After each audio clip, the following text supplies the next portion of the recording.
नमस्कार दोस्तों, आज चल रहे हैं हम खाटू श्याम की यात्रा पर। खाटू श्याम की यात्रा पर जाने से पहले आपसे निवेदन है, चैनल को लाइक करें, शेयर करें, सब्सक्राइब करें ताकि हमको मोटिवेशन मिले।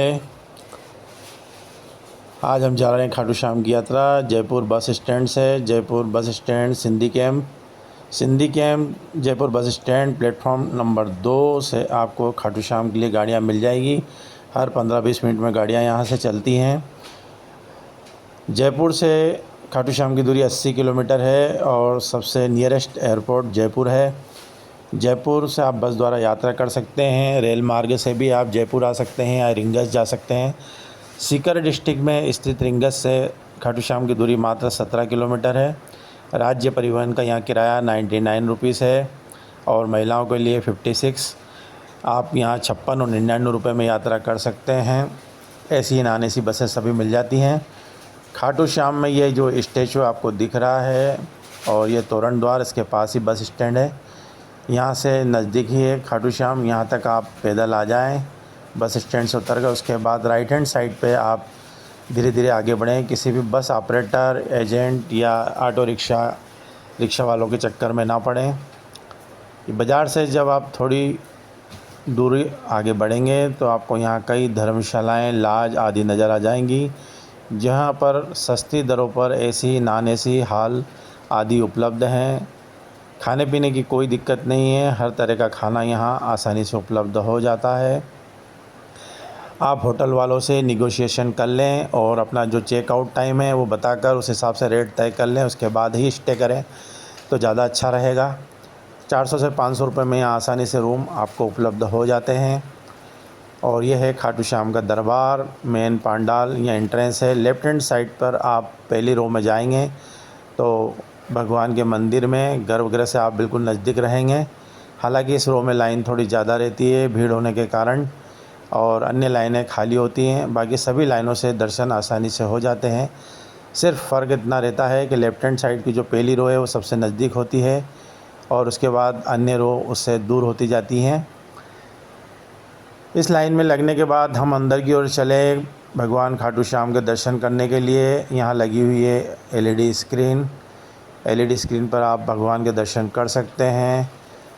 पंडाल में इत्र से यहाँ स्वागत किया जा रहा है भक्तों का। इत्र चारों ओर बौछारें चल रही हैं, बड़े बड़े पंखे लगे हुए हैं, गर्मी का टाइम है इसलिए। अंदर आप जाएंगे तो यह है मेन खाटू श्याम का दरबार, जहाँ पर भगवान स्थापित हैं और गर्भगृह में खाटू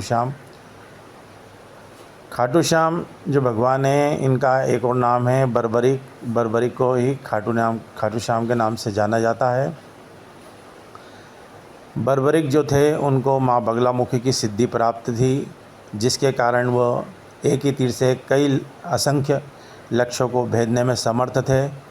और उनको ऐसा वरदान था कि जो हारेगा उस हारे हुए व्यक्ति की तरफ उनको लड़ना पड़ेगा उसकी ओर से और उसकी जीत निश्चित होगी।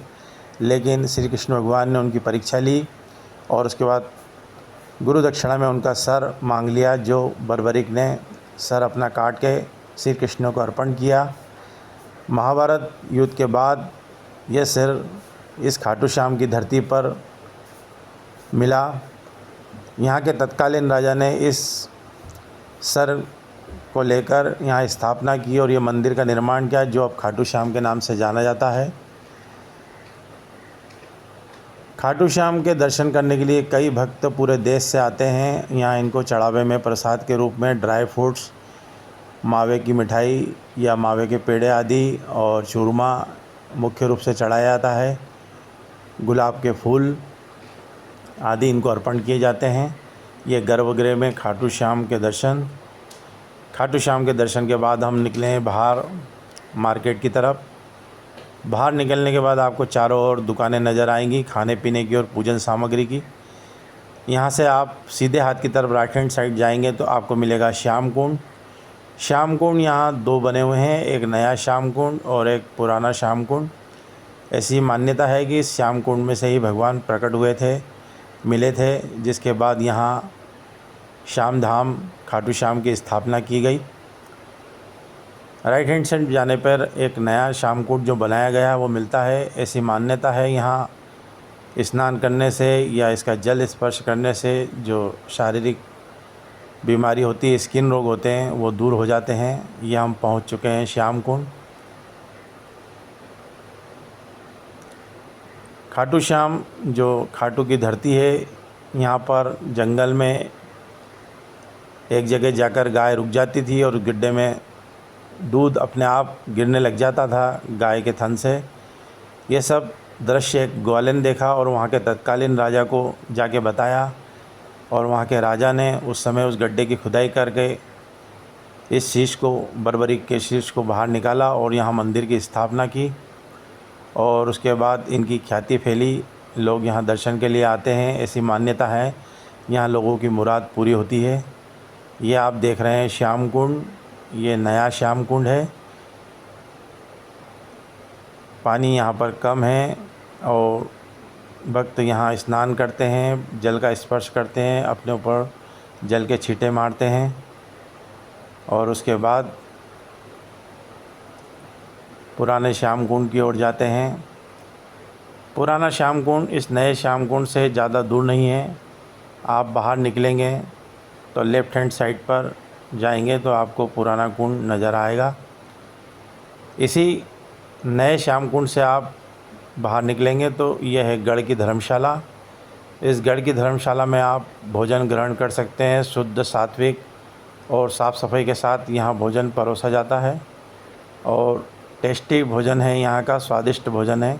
मात्र 70 रुपये में यहाँ आपको भोजन भरपेट कराया जाता है, जिसमें चपाती, दाल, सब्जी, चटनी, सलाद और चावल आदि परोसे जाते हैं।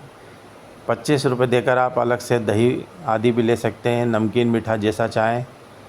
साथ में आपको यहाँ 10 रुपये में चाय उपलब्ध हो जाती है, 10 रुपये में चाय मिलती है। और ये इनका किचन, शाम की तैयारी करते हुए। जब भी आप खाटू श्याम पधारें तो गढ़ की धर्मशाला में एक बार अवश्य भोजन करें। बाज़ार में 100 से 120 रुपये में पेट भर खाना मिल जाता है। ये पुराना श्याम कुंड। पुराने श्याम कुंड में ये संकट मोचन, हनुमान मंदिर, गायत्री मंदिर, और इस कुंड में जल की मात्रा काफ़ी कम है।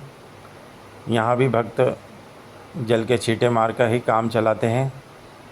पानी कम होने की वजह से यहाँ स्नान आदि की व्यवस्था नहीं है। ऐसी मान्यता है कि यही मेन कुंड है जहाँ से भगवान प्रकट हुआ था। भगवान यहीं से मिले थे और उसके बाद स्थापना की गई। इस कुंड के दर्शन के पश्चात हमारी खाटू श्याम यात्रा पूर्ण हुई और हम अपने घर की ओर प्रस्थान करें।